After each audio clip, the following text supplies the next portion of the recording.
Our hearts beat to the city streets. We began to feel the fire. We rise like tall buildings as the chemicals, they take us higher.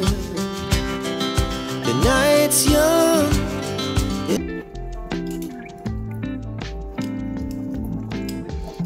Dahil po masama ang pakiramdam ko ngayon ay pagluluto ko ang sarili ko ng sinigang na salmon. Ganito po ang buhay Amerika kasi po lahat nagtatrabaho. So pag may sakit ka, alagaan mo yung sarili mo. Deep fry po ang gusto ko. Mainit na ba siya? Oh, mainit na.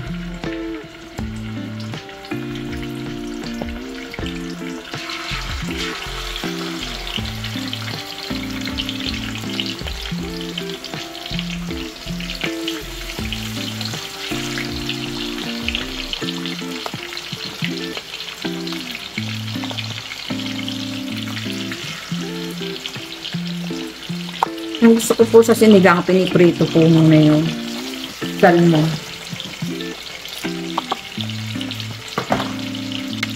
Habang piniprito siya, prepare ko na po yung pangsigang. Ito po ang isang buong kamatis na medyo malaki. Lagyan natin ng sibuyas.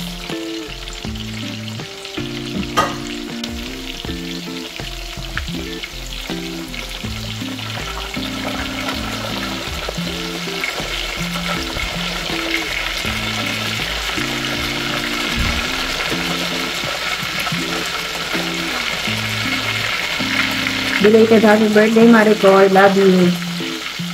Ingat lagi. Ella.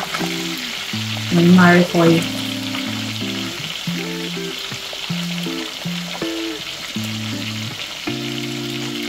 So, nagpa-annual check-up po tayo. Sabi nung aking doktora, maganda daw ang salmon sa katawan. Eh, yan lang naman po ko nakain ko dito lagi. So, kaya lang piniprito ko. At olive oil ang gagamitin. Na pagkamahal-mahal na olive oil. As you can see, meron na naman tayong kamote.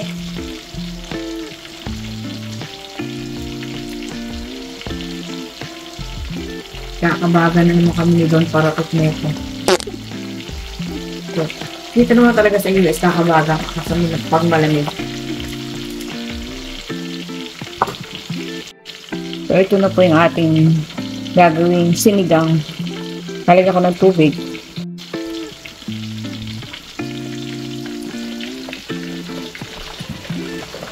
Sasalang ko ng tubig. Taluan natin. Sabay. Yan. Takpan natin na makatipid, no? Para madaling kumagot. Bali sibuyas po yan, medium size, tsaka kamatis, medium size. Nalagay ko na rin ang pang-asin. Sabay. Tama po kasi pakaramdam ko.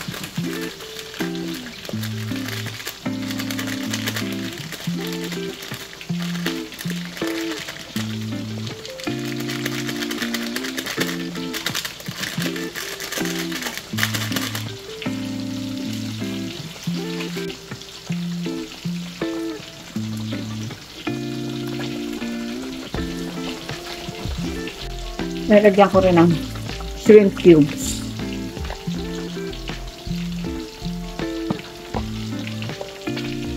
Pa natin.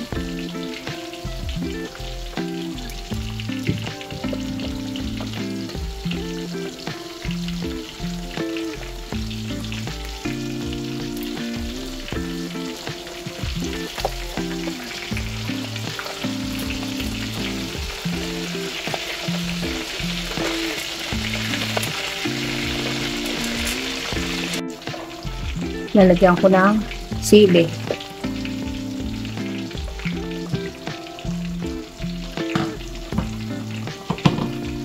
Ganito po ang tamang paglagay dyan. Toinks. Toinks. Toinks.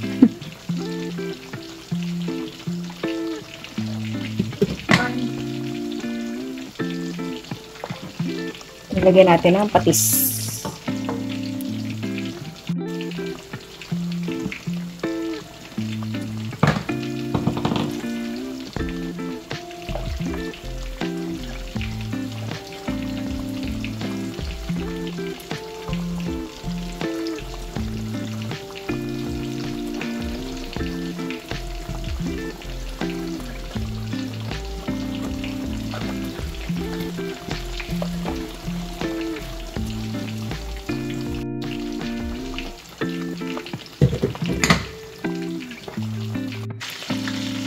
Katulad ng dati, ayaw mo daw para pinakasado, hindi natin supustahin. Nakakuhan ko na iba. Huwag kang masisira.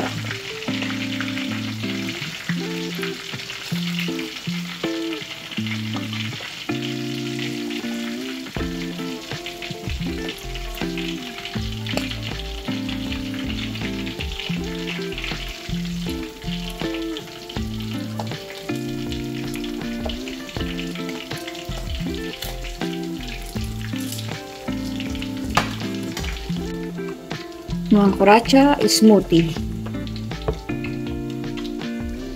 Gawa sa avocado. Healthy po ito. Nilalagay ni Don Paratot honey at saka almond milk. Try po ninyo.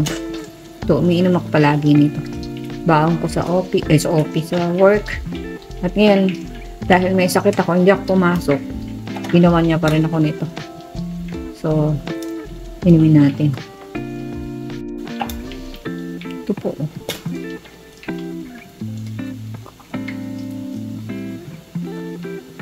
Minsan po, banana, kung ano pong prutas, pero madalas avocado. Tapos, honey. Try po ninyo yung ganito. Healthy po siya. Honey, tapos almond milk. Pampababa ng cholesterol. Masarap naman siya.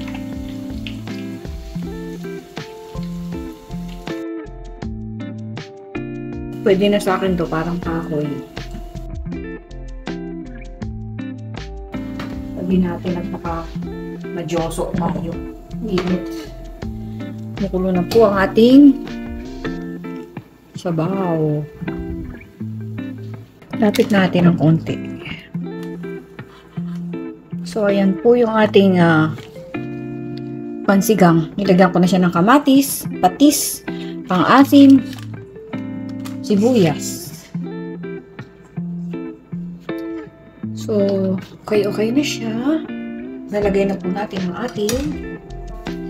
Since ito lang po ang meron ako, bitsuelas, ito po ilalagay ko. Nung una nagtataka ako, nung una ako nakatikim, sabi ko, bitsuelas sa sinigang? Di ba po dapat sitaw? Nung natikman ko, ganun din po pala ang kalalabasan. Ang lasa, halos parang sitaw din. So, itong binili ko nung nakaraan kasi akala ko magpapansit ako. Since hindi ako magpapansit pala, dahil meron ng pansit, ilalagay ko na lang to dito sa aking sinigang. Dahil po nga may sakit ako, masama pakiramdam ko, gusto ko ng sabaw, ilagyan ko ng gulay. So, itry nyo din to. Sabi ko sa inyo kung anong meron dyan Nalagay ko na yung bitsuelas. Noong una sabi ko, sinigang, bitsuelas? Diba? Parang weird. Pero, nung natikman ko, okay naman pala. So, ngayon, ginawa ko din. Kesa naman po masira, diba? At least makakain ko gulay din yan. Kailangan po yan. Tapos, isabay na rin natin hintayin muna natin kumulo. Pag matabang o kulang sa asin, dadagdagan ko pa nito at saka ng patis. Yan, okay na po yan. Meron na tayong sinigang. Kahapon po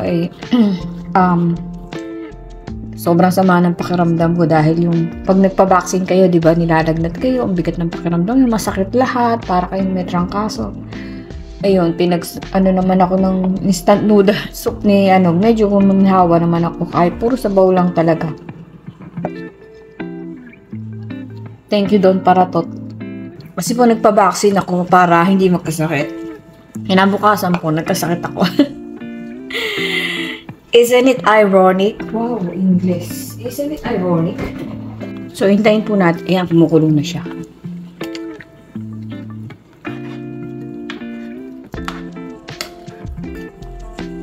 Ganyan lang po kasimple. Papahirapan pa ba natin ang buhay? Maikli nga lang buhay, pahirapan mo pa sa pagluluto. Dahil yung pinakasimple gawin mo. Lalagay ko na rin po ito. Tinrito natin na salmon.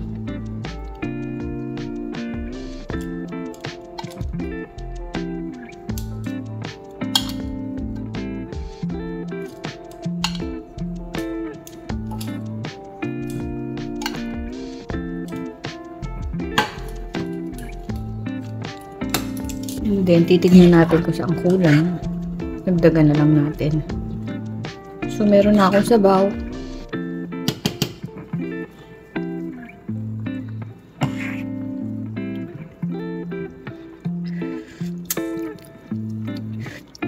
Wow, ang anghang. Ang sarap.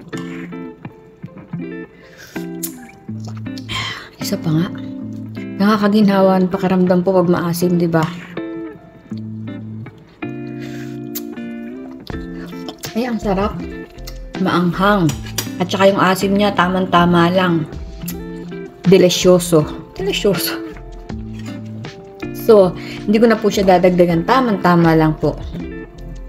Ayan po ang ating sinigang na salmon. Sarap.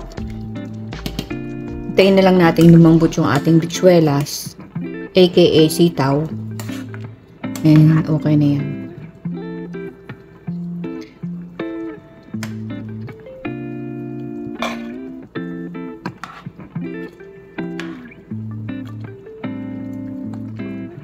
Ayoko masyadong haluin kasi baka madurog yung isda.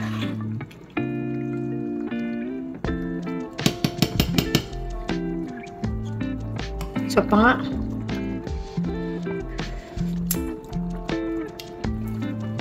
Gusto kong mas maasim pa para maganda. Kasi Don Paratot, ayaw niya na mas maasim. Dagdagan ko lang ng konti and okay na po yan.